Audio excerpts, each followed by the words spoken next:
Yes, all right. We just want to welcome you to another episode of Getting Stoned with yours truly, Mr. Stone Petoskey. Many blessings I send out to all y'all. I hope your day is going well. I hope the sunshine is on your face. I hope the sand is between your toes.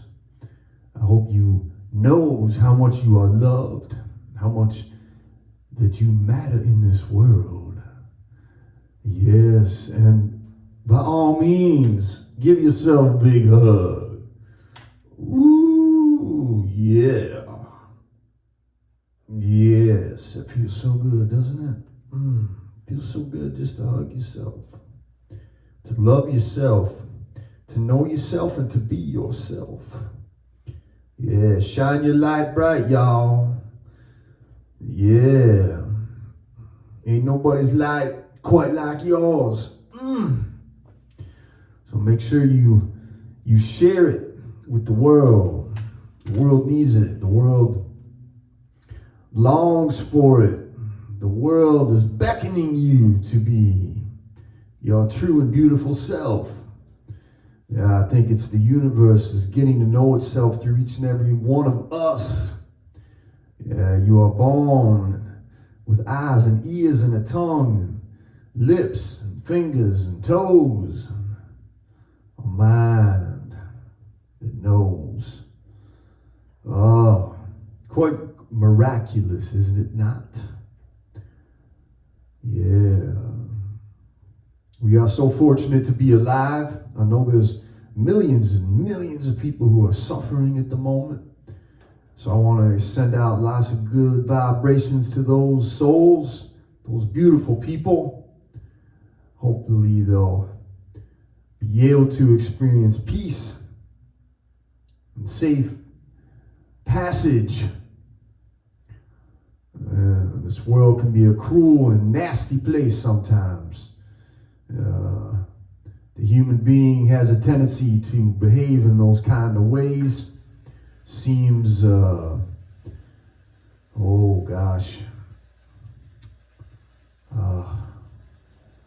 never been able to make sense of it. But after enough years here on this third stone from the sun, I recognize that is part of how it goes here. And that if we as a species have these contradictions and confusions all up in our minds and hearts, and we continue to fuss and fight, and let people perish in warfare and starvation. Oh, it's a trip, y'all. It's a trip. So, next chance you get, man, look into the eyes of your loved ones and just really do tell them how much you love them and how much you appreciate them. And while you're at it, do the exact same thing for yourself.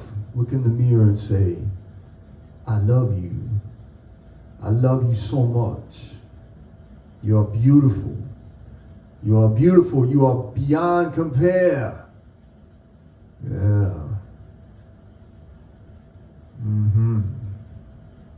Thank you so much for stopping on by. I appreciate it from the bottom of my heart. Anyone who stops to check out this humble little show of mine, give it a listen. My gratitude I extend to you. So, yeah. One love, y'all. One love. Let's hop on into it. Let's read from this book. It's called Rogue Primate by Mr. John Livingston. It's quite a fascinating read.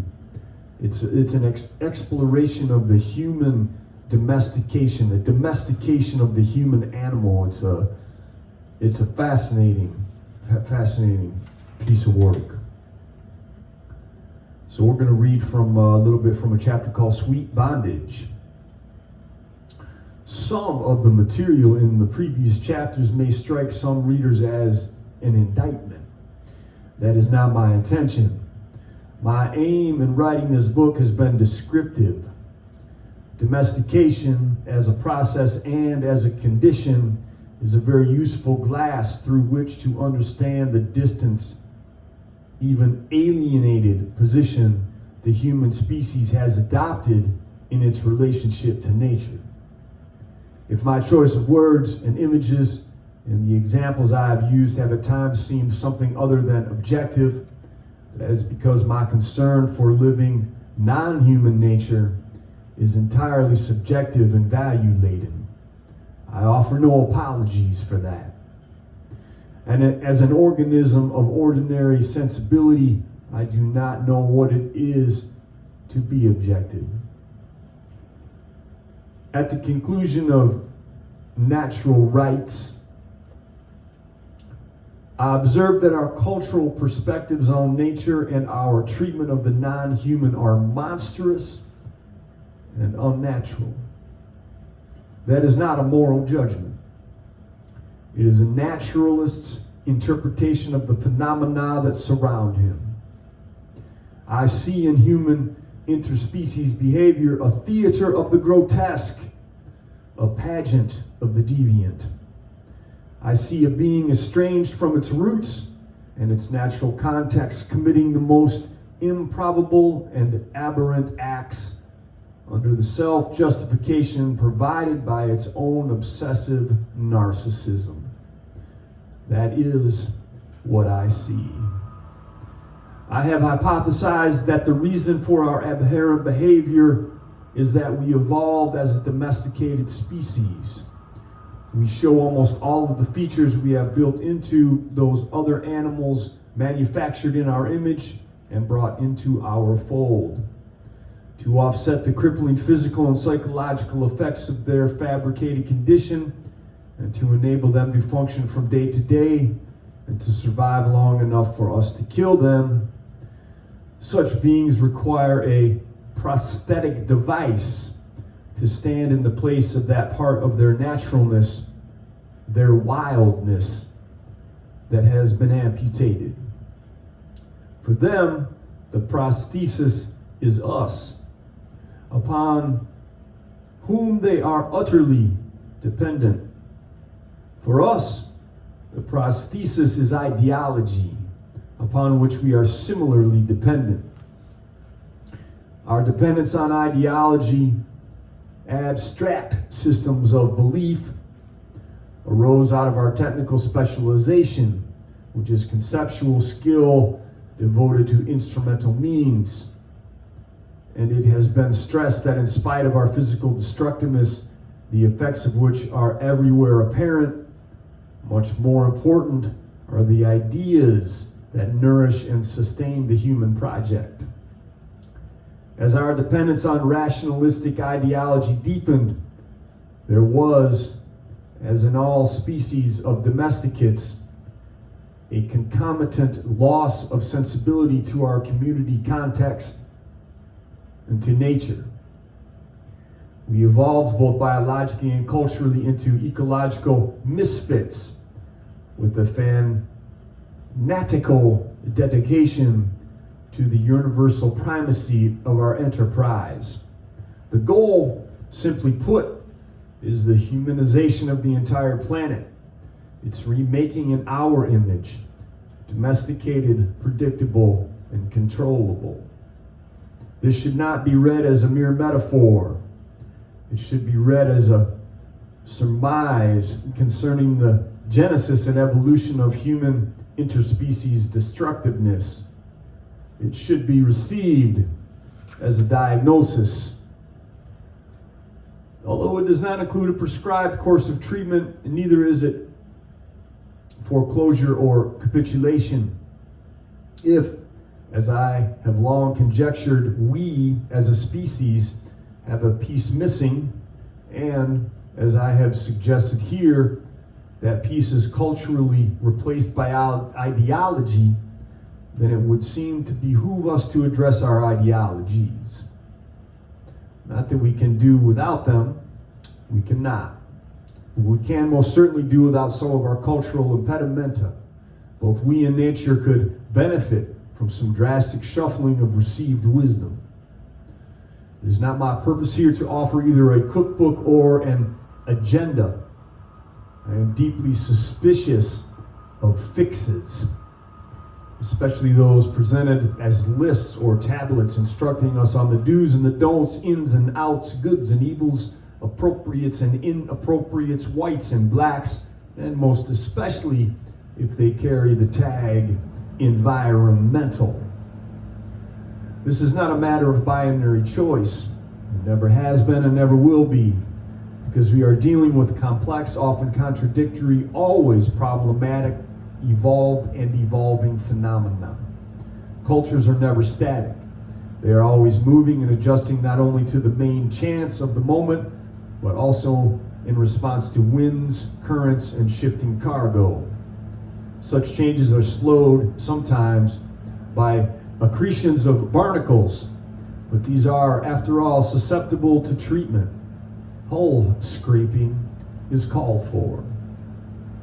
Just as ship's bottoms pick up layers of barnacles over time, so through our lives, human societies and individuals become encrusted with layers of cultural and ideological sediment. When you suffer from incrustations, you cannot always remember where you picked them up, especially if you have exposed yourself to them repeatedly and over a period of time. At my age, for example, it is exceedingly difficult to identify with any confidence whatever when the first free-drifting particulates fetched up upon me and took hold. My initial response to their presence, when I was eventually told of it, was the customary denial. How could I possibly be carrying accretions about with me? And later, even as I am, what is wrong with that?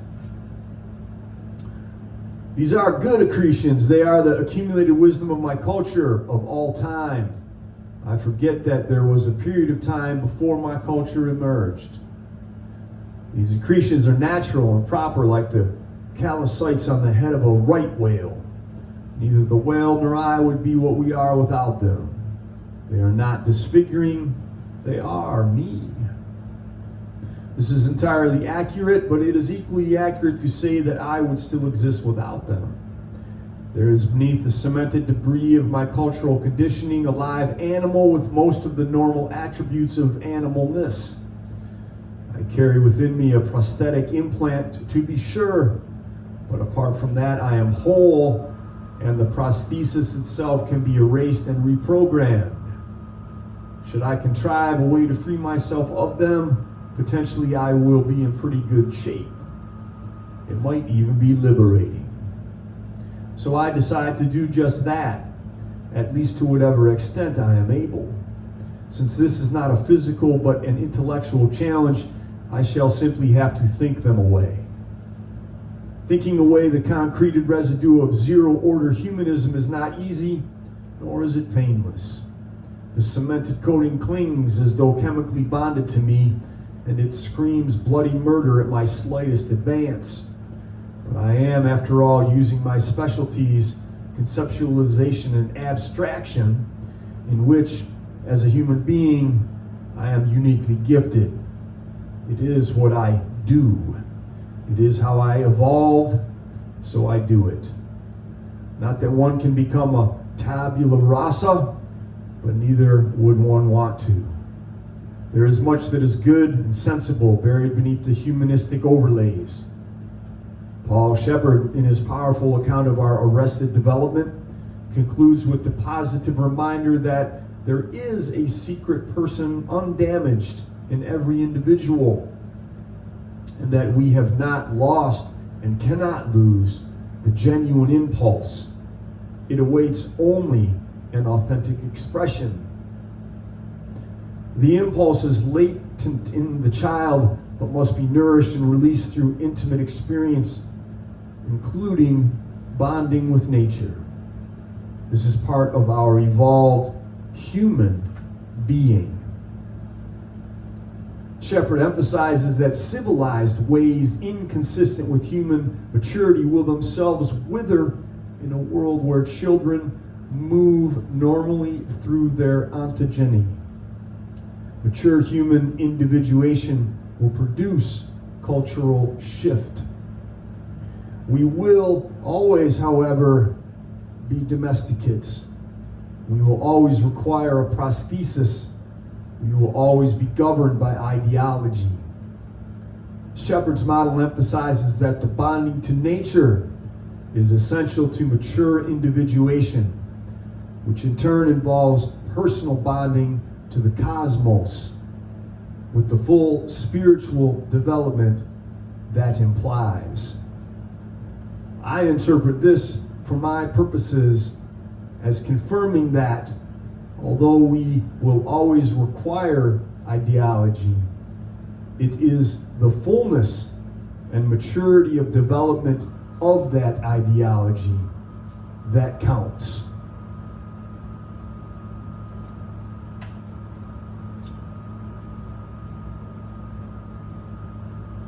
Rogue Primate, hell of a book written by John Livingston. Thank you so much, brother Livingston, for your wise words. I strongly recommend you pick up a copy of this. At one point I was thinking I was going to start a punk rock band, and the name of the band was going to be Rogue Primate.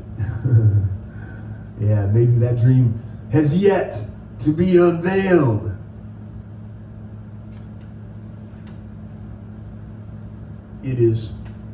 It's percolating, it's brewing like a fine cup of coffee or a delicious lager. All right. The idea that the human animal is a domesticated creature is it's undeniable. You know, if you ain't tuning into that, you ain't paying attention. So we got some serious inner work to be doing here. It would be my estimation. So I encourage each of you to connect with that essence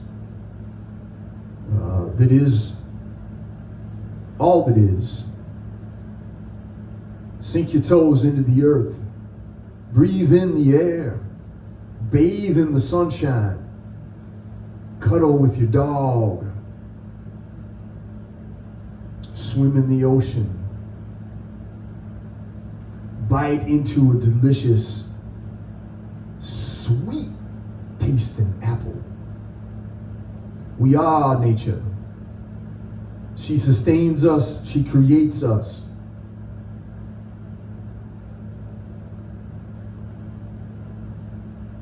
And she will surely erase us if we do not get our shit together.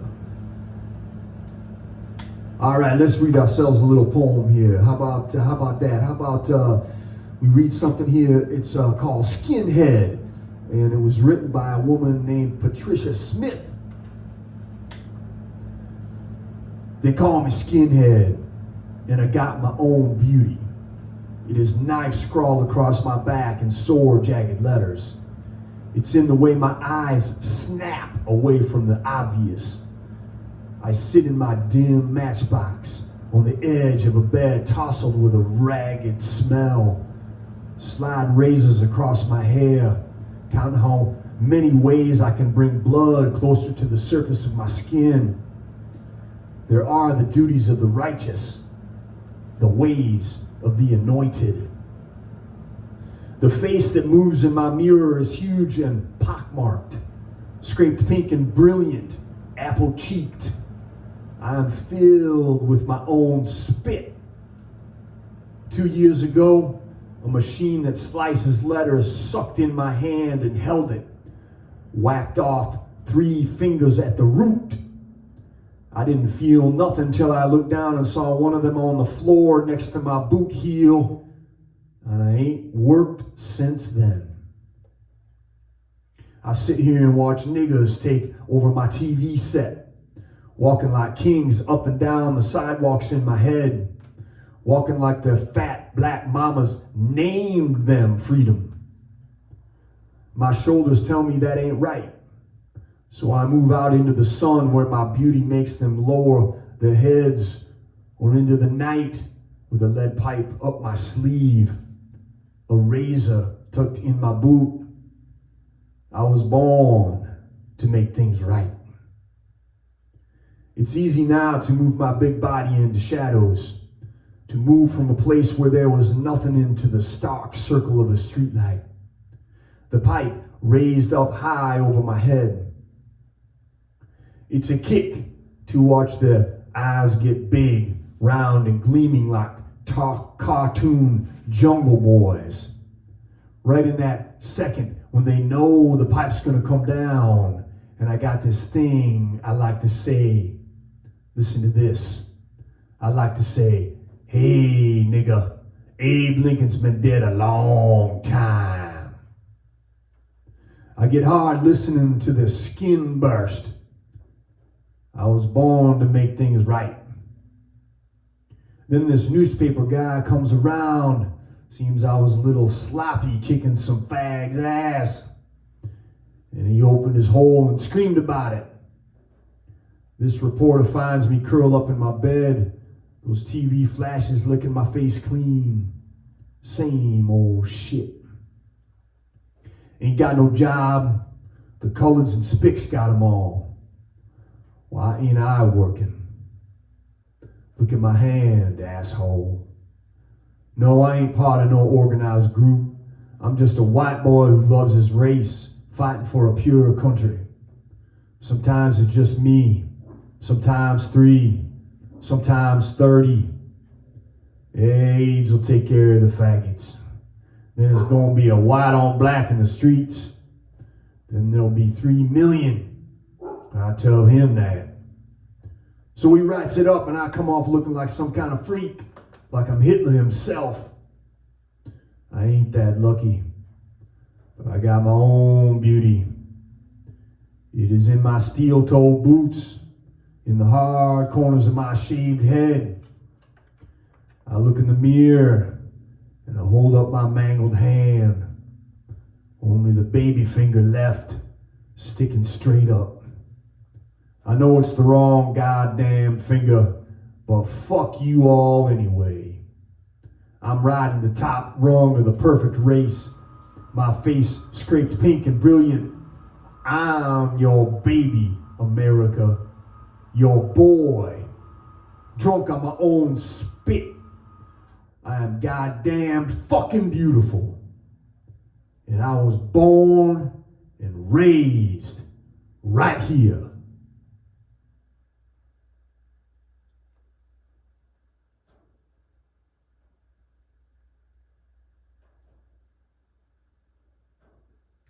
Whoa. Whoa. You see, as I said, man, I open up this book here and it's just, I pick a poem and I read it. I was not expecting that. That was some heavy shit right there. Skinhead by Patricia Smith. See, it's amazing how someone in a poet can slip into the mind of another human being, in this case a skinhead, and create a poetic song and verse and convey a perspective and a belief that is held in the suffering that holding such perspectives and beliefs creates in that individual. Powerful stuff, man. Powerful stuff. Let's read one more here before we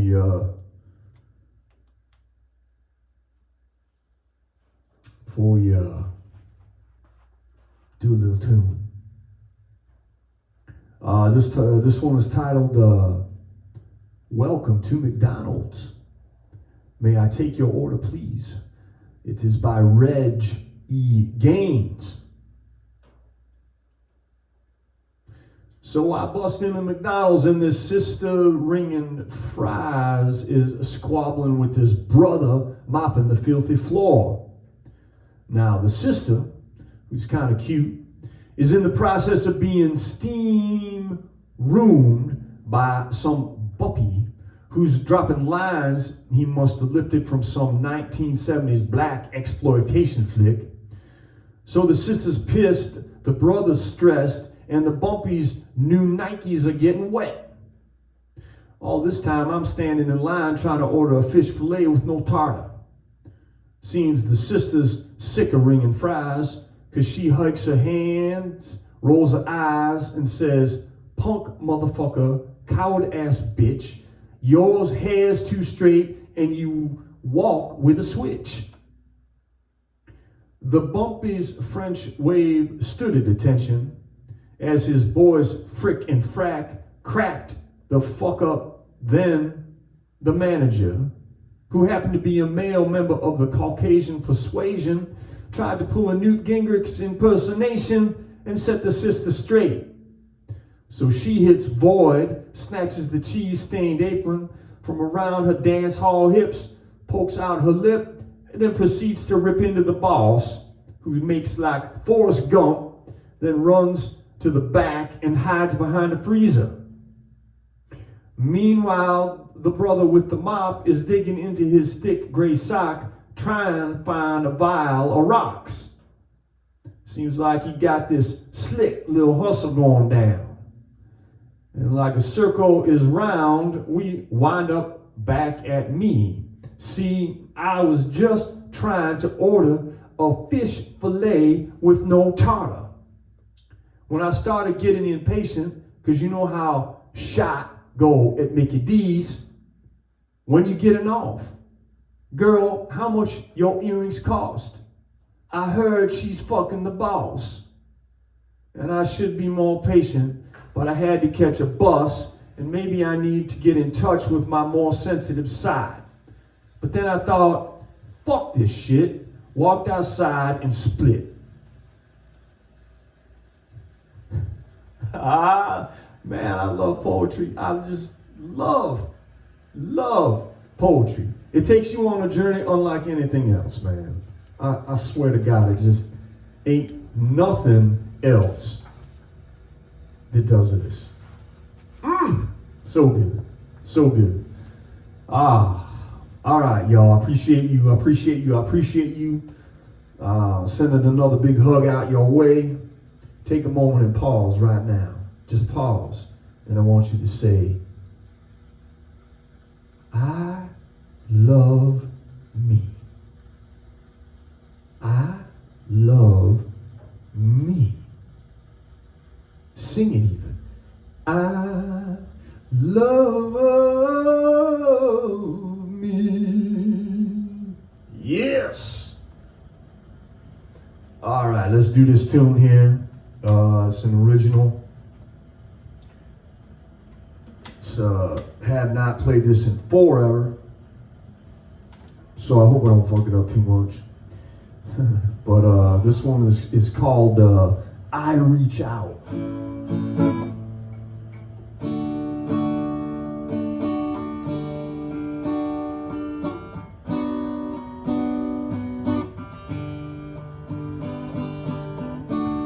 Strolled out of bed this morning, so sorry what I'd done the night before.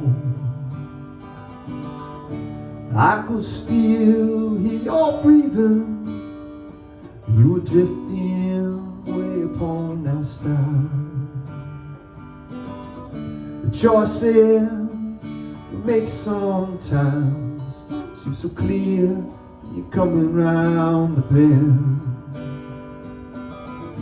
Twilight in the rearview mirror, a mirage, loneliness just up ahead. How does it come to this? I reach out and you're gone. 'Cause you left me stranded, feeling like I don't belong.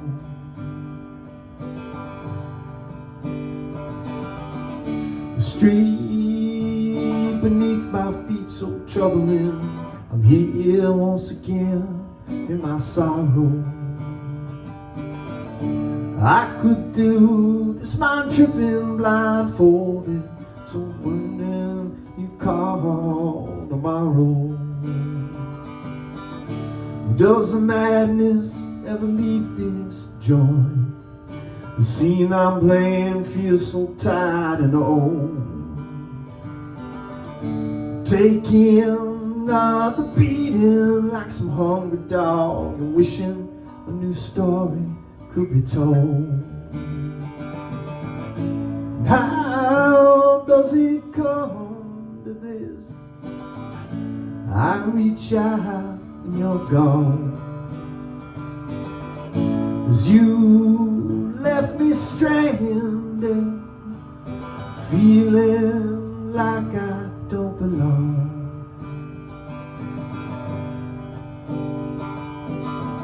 I crawled in to bed last night, so sorry what I'd done the day before. I was barely breathing as you came full of your anger through the door. And how does it come to this? And I reach out and you're gone. 'Cause you left me stranded, feeling like I don't belong.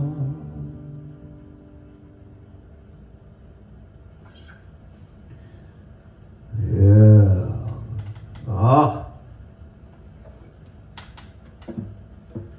Yeah, I don't write too many of those kind of songs, but that was a little heartbreak song. Quite obviously, we've all been there. We've all had our heart broken. We've all reached out to somebody, and they leave you stranded, feeling like you don't belong.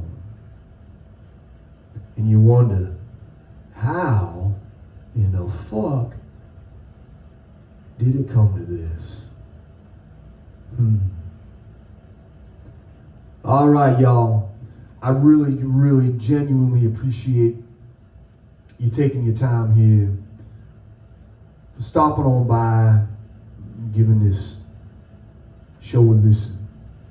So I'm sending you lots of love, positivity, good vibrations, and a big old hug. Until next time, brothers and sisters, this is Stone Petoskey saying peace.